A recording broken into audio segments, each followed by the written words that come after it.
Samuel இரண்டாம் நூல் அதிகாரம் 19. அரசர் தம் மகனுக்காக அழுது புலம்புவதாக யோவாபுக்கு அறிவிக்கப்பட்டது. அரசர் தம் மகனுக்காக வருந்துகிறார் என்று வீரர்கள் அனைவரும் கேள்விப்பட்டதால் அன்றைய வெற்றி அனைவருக்குமே ஒரு துக்கமாயிற்று. போரிலிருந்து புறமுதுகு காட்டி வெட்கத்தோடு ஓடுபவர்களை போன்று அன்று வீரர்கள் நகருக்குள் யாரும் அறியாமல் நுழைந்தார்கள்.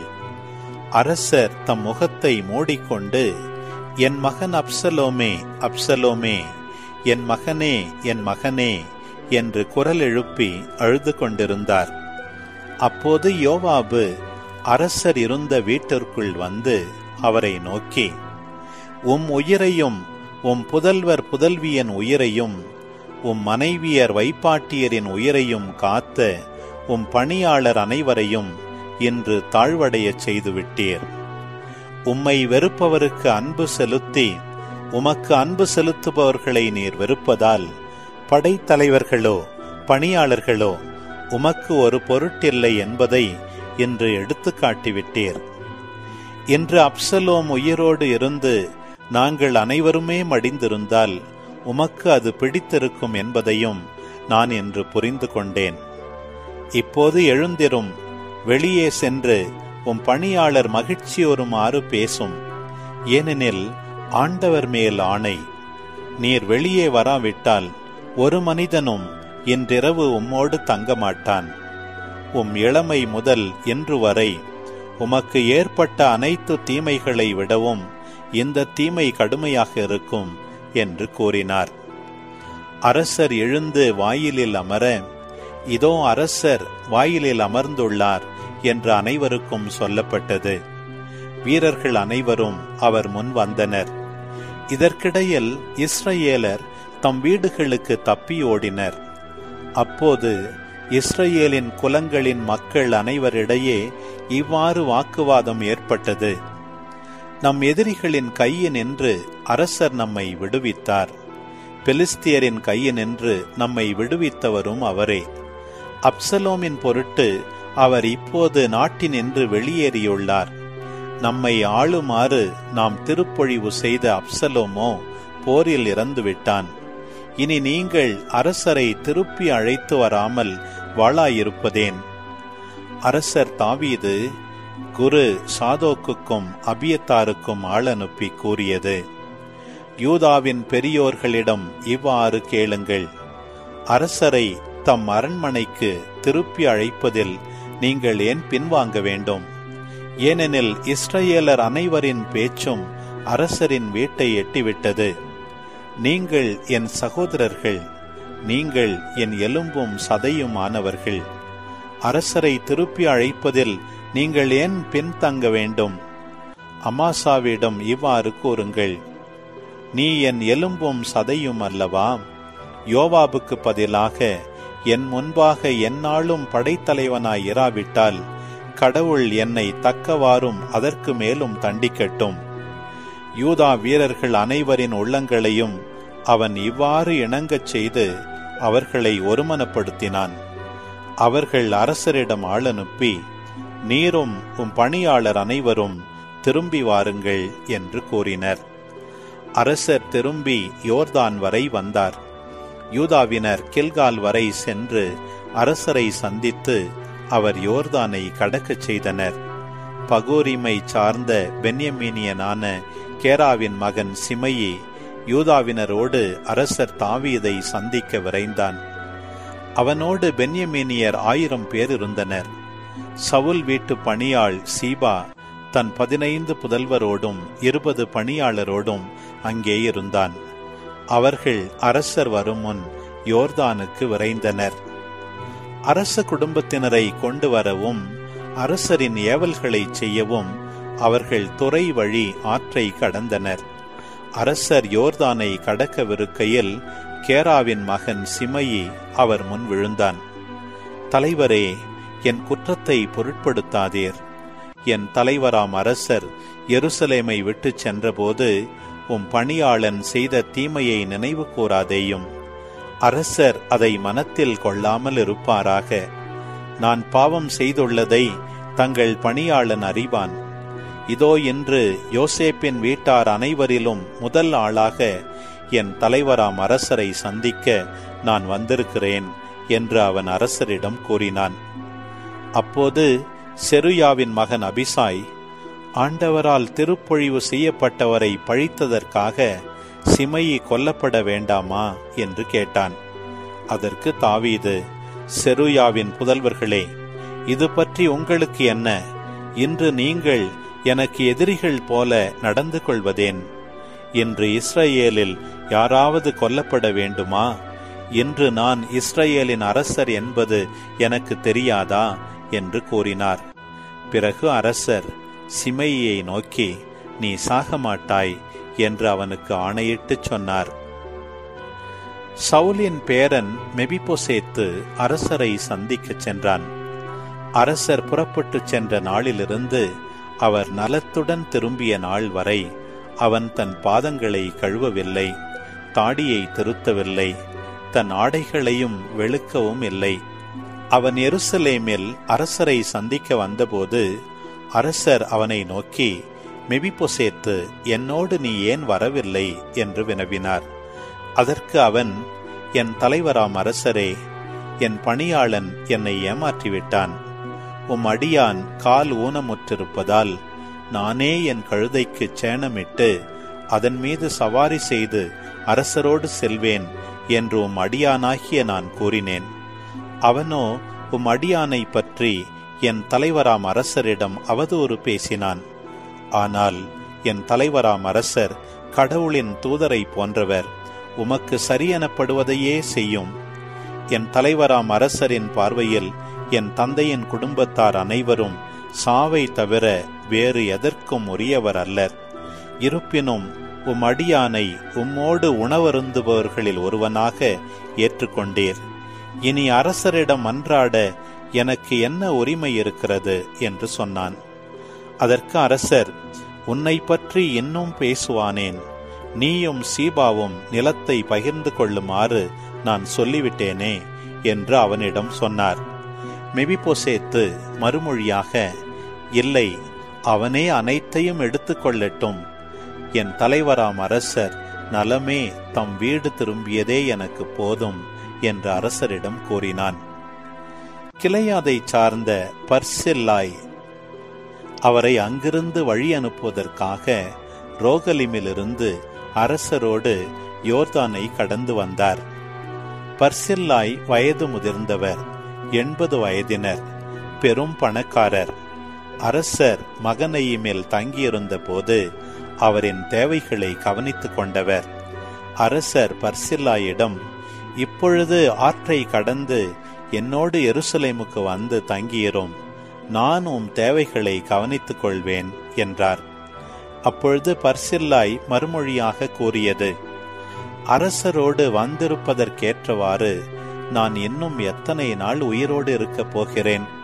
இப்பொழுதே எனக்கு வயது 80 ஆகிவிட்டது. நல்லதையும் கெட்டதையும் என்னால் வேறுபடுத்தி சொல்ல முடியுமா? உம் அடியானால் உண்பதையும் குடிப்பதையும் அனுபவிக்க முடியுமா? பாடகர் பாடகியரின் குரலை கேட்டு மகிழ என்னால் இயலுமா? என் தலைவராம் அரசருக்கு உம் அடியான் இன்னும் ஏன் சுமையாக இருக்க வேண்டும்?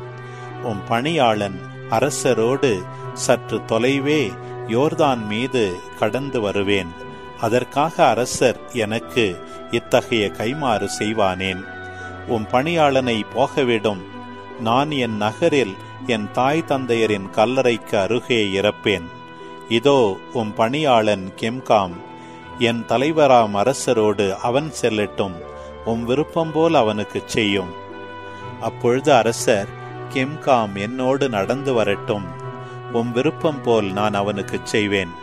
நீர் என்னிடமிருந்து எதை விரும்பினாலும் நான் உமக்கு செய்வேன் என்று கூறினார். பிறகு மக்கள் அனைவரும் யோர்தானை கடந்தனர். அரசரும் யோர்தானை கடந்தார். பர்சில்லாயை அரசர் முத்தமிட்டு வாழ்த்தினார். அவரும் தம் இடத்திற்கு திரும்பினார். அரசர் கில்காலுக்கு கடந்து சென்றார். கெம்காமும் அவரோடு கடந்து சென்றான். யூதாவினர் அனைவரும் இஸ்ரவேலில் பாதி பேரும் அரசரை கொண்டு வந்து விட்டனர். உடனே இஸ்ரவேலர் அனைவரும் அரசரிடம் வந்து, எங்கள் சகோதரர்களான யூதாவினர் அரசரையும் அவர் வீட்டாரையும் அவர் ஆள்கள் அனைவரையும் திருட்டுத்தனமாய் கொண்டு வந்து யோர்தானை கடக்கச் செய்தது ஏன் என்று கேட்டார்கள். யூதாவினர் அனைவரும் இஸ்ரவேலருக்கு மறுமொழியாக, அரசர் எங்களுக்கு நெருங்கியவர், இக்காரியத்தை பற்றி நீங்கள் சினமுறுவது ஏன்? நாங்கள் அரசரிடம் ஏதாவது உண்டோமா? அவரிடமிருந்து நாங்கள் ஏதாவது பெற்றுக்கொண்டோமா என்றார்கள். இஸ்ரவேலர் யூதாவினரை நோக்கி, எங்களுக்கு அரசரிடம் 10 பங்குகள் உண்டு, மேலும் தாவீதிடம் உங்களை விட எங்களுக்கு அதிக உரிமை உண்டு. பின் ஏன் எங்களை அற்பமாக நடத்துகிறீர்கள்? எங்கள் அரசரை திருப்பி அழைத்து வரவேண்டும் என்று முதலில் சொன்னவர்கள் நாங்கள் அல்லவா என்று பதில் சொன்னார்கள். இஸ்ரவேலின் பேச்சை விட யூதாவினரின் பேச்சு கடுமையாக இருந்தது. குறிப்பேடு முதல் நூல், அதிகாரம் 24. ஆரோனின் புதல்வர் தம் பிரிவுகளாவன. ஆரோனின் புதல்வர் நாதாபு, அபிகு, எலையாசர், இத்தாமர். நாதாபும் அபிகுவும் புதல்வரின்றி அவர்கள் தந்தைக்கு முன்னரே இறந்து போயினர். எலையாசரும் இத்தாமரும் குருக்களாக பணி செய்தனர். தாவீது எலையாசரின் குடும்பத்தை சார்ந்த சாதோக்கு, இத்தாமர் குடும்பத்தை சார்ந்த அகிமெலக்கு ஆகியோரின் துணை கொண்டு பதவி வாரியாகவும் பணி வாரியாகவும் அவர்களில் பிரிவுகளை ஏற்படுத்தினார். இத்தாமரின் குடும்பத்தை விட எலையாசரின் குடும்பத்தில் மிகுதியான தலைவர்களை கொண்டிருந்தது. எனவே எலையாசரின் புதல்வரில் 16 பேர் அவர்கள் மூதாதையரின் குடும்பத்துக்கும், இத்தாமரின் புதல்வரில் 8 பேர் அவர்கள் மூதாதையரின் குடும்பத்துக்கும் தலைவர்களாக நியமிக்கப்பட்டனர். எலையாசர், இத்தாமர் ஆகிய 2 குடும்பங்களின் புதல்வரிலும் திருத்தல தலைவர்களும் இறைப்பணி தலைவர்களும் இருந்தமையால் சீட்டு குலுக்கல் முறையில் பொறுப்புகள் ஒப்படைக்கப்பட்டன. நெத்தனியேலின் மகனும் லேவியனும் எழுத்தனுமான செமாயா, அரசர் அலுவலர்கள் குருக்களாகிய சாதோக்கு, அபியத்தாரின் மகன் அகிமெலக்கு, குருத்துவ குடும்பங்களின் தலைவர்கள் லேவியர் குடும்பங்களின் தலைவர்கள் முன்னிலையில் பதிவு செய்தான். எலையாசரின் குடும்பத்திற்கும் இத்தாமரின் குடும்பத்திற்கும் சீட்டு போடப்பட்டது. சீட்டு விழுந்த முறை: முதல் சீட்டு யோயாரிபுக்கு, 2ஆம் சீட்டு யதாயாவுக்கு, 3வது ஆரிமுக்கு, 4வது செயோரிமுக்கு, 5வது மல்கியாவுக்கு, 6வது மியாமினுக்கு, 7வது அக்கோட்ஸுக்கு, 8வது அபியாவுக்கு, 9வது இயேசுவாவுக்கு, 10வது செக்கனியாவுக்கு, 11வது எலியாசிபுக்கு, 12வது யாக்கிமுக்கு, 13வது உப்பாவுக்கு, 14வது எசேபையாவுக்கு, 15வது பில்காவுக்கு, 16வது இம்மேருக்கு, 17வது ஏசீருக்கு, 18வது அப்பிசேசுக்கு, 19வது பெத்தகியாவுக்கு, 20வது எசக்கேலுக்கு, 21வது யாக்கியனுக்கு, 22வது காமுலுக்கு, 23வது தெலாயாவுக்கு, 24வது மாசியாவுக்கு. இவர்களே தங்கள் மூதாதையாகிய ஆரோன் இஸ்ரவேலின் கடவுளாகிய ஆண்டவரின் கட்டளைக்கு கீழ்ப்படிந்து தந்த விதிமுறைகளை தங்களுக்கு கொடுக்கப்பட்ட பொறுப்புக்கேற்ற வரிசை முறைப்படி ஆண்டவரின் இல்லம் சென்று அங்கு நிறைவேற்றுவதற்காக பதிவு செய்யப்பட்டவர்கள். எஞ்சிய லேவியன் மக்களுள் அம்ராமின் புதல்வருள் சூபாவேல், சூபாவேலின் புதல்வருள் எகதியா, ரகபியாவின் புதல்வர்களுள் இசியா தலைவராயிருந்தார்.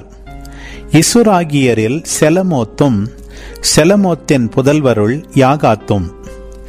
இவருடைய புதல்வருள் முதல் மகன் எரியா, இரண்டாம் மகன் அமரியா, மூன்றாம் மகன் யாகசியேல், நான்காவது மகன் எகமயாம். உசியேலின் புதல்வர் மீகா, மீகாவின் புதல்வர் சாமீர், மீகாவின் சகோதரர் இசியா, இசியாவின் புதல்வருள் செக்கரியா, மெராரியின் புதல்வர் மக்லி, மோசி மற்றும் அவர் மகன் யகசியா. மெராரியின் மகனான யகசியாவின் புதல்வர்கள் சோகாம், சக்கூர், இப்ரி. மக்லியின் புதல்வர்கள் இல்லாத எலையாசர் மற்றும் கீசு. கீசின் புதல்வர் ரகுமவேல். மூசியின் புதல்வர் மக்லி, ஏதேர், எரிமோத்து. தங்கள் மூதாதையர் வீட்டு லேவியரின் புதல்வர் இவர்களே. இவர்களும் தங்கள் சகோதரர்களாகிய ஆரோனின் புதல்வர் செய்தது போல தாவீது அரசர் சாதோக்கு, அகிமெலேக்கு குருத்துவ குடும்பங்களின் தலைவர், லேவியர் குடும்பங்களின் தலைவர் ஆகியோர் முன்னிலையில் ஒவ்வொரு குடும்பத்தின் தலைவரும் அவர் இளைய சகோதரருள் ஒருவருமாக சீட்டு போட்டு தங்கள் பணிகளை பங்கிட்டுக் கொண்டனர். திருப்பாடல் 38. ஆண்டவரே, என் மீது சினங்கொண்டு என்னை கண்டியாதேயும், என் மீது சீற்றம் கொண்டு என்னை தண்டியாதேயும். ஏனெனில் உம் அம்புகள் என்னுள் பாய்ந்திருக்கின்றன, உமது கை என்னை அழுத்தி கொண்டிருக்கின்றது. நீர் கடுஞ்சினம் கொண்டதால் என் உடலில் நலமே இல்லை, என் பாவத்தால் என் எலும்புகளில் வலுவே இல்லை. என் குற்றங்கள் தலைக்கு மேல் போய்விட்டன, தாங்க ஒண்ணா சுமை போல அவை என்னை வெகுவாய் அழுத்துகின்றன. என் புண்கள் அழுகி நாற்றம் எடுக்கின்றன. என் மதிகேடுதான் இதற்கெல்லாம் காரணம். நான் மிகவும் ஒடுங்கி போனேன், நாளெல்லாம் துயருற்று திரிகின்றேன். என் குடல் முற்றிலும் வெந்து போயிற்று, என் உடலில் சற்றேனும் நலமில்லை. நான் வலுவற்று போனேன், முற்றிலும் நொறுங்கி போனேன். என் உள்ள கொதிப்பினால் கதறுகின்றேன். என் தலைவரே, என் பெருமூச்செல்லாம் உமக்கு தெரியும். என் வேதனை குரல் உமக்கு மறைவாயில்லை.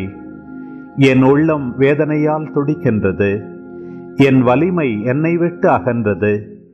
என் கண்களும் கூட ஒளி இழந்தன. என் நண்பர்களும் தோழர்களும் நான் படும் வாதை கண்டு விலகி நிற்கின்றனர். என் உறவினரும் என்னை விட்டு ஒதுங்கி நிற்கின்றனர். என் உயிரை பறிக்க தேடுவோர் எனக்கு கண்ணி வைக்கின்றனர். எனக்கு தீங்கிழைக்க துணிந்தோர் என் அழிவை பற்றி பேசுகின்றனர். எப்போதும் எனக்கு எதிராய் சூழ்ச்சி செய்கின்றனர். நானோ செவிடர் போல் காது கேளாமலும் ஊமை போல் வாய் திறவாமலும் இருக்கின்றேன். உண்மையாகவே நான் செவிப்புலனற்ற மனிதர் போலும் மறுப்புரை கூறாத நாவினர் போலும் ஆனேன். ஏனெனில் ஆண்டவரே, நான் உம்மையே நம்பியிருக்கின்றேன். என் தலைவராகிய கடவுளே, செவிசாய்த்தருளும். அவர்கள் என்னை பார்த்து களிக்க விடாதேயும். என் கால் தடுமாறினால் அவர்கள் பெருமை கொள்வர் என்று சொன்னேன். நான் தடுமாறி விழும் நிலையில் இருக்கின்றேன். நான் எப்போதும் வேதனையில் உள்ளேன். என் குற்றத்தை நான் அறிக்கையிடுகின்றேன். என் பாவத்தின் பொருட்டு நான் அஞ்சுகின்றேன். காரணமின்றி என்னை பகைப்போர் வலுவாய் உள்ளனர். வீணாக என்னை வெறுப்போர் பலராய் உள்ளனர். நன்மைக்கு பதிலாக அவர்கள் எனக்கு தீமை செய்கின்றனர்.